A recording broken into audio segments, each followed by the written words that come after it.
Hello guys, mayong hapon ari kita di subong sa aton nga garden. So ang obra ta subong kapang hilamon kita. So pakita lang sa inyo ang ako nya tanom nga perti katambok na grabe katambok na grabe katambok sang hilamon, mas tambok pa sa kalabasa. O amo ko na magatindir sang ako nga mga tanom nga hilamon. Baw perti ka bakas magkuan sang ayan ang abono magkaon. So ang obrahon ta subong pangharbison ta na sila kay perti na sa ila katambok, pangharbison ta sila kag kung maglaya isunugon ta sila kag himuon nga nga kompos na, para mapuslan taman sila. Ubos ginila ang ang abono gimbutang ko.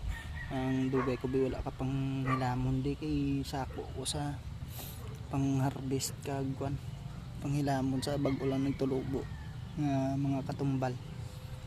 So amo lang na tani may magbulig na sa akong di panghilamon galing wala gid. So thank you for watching.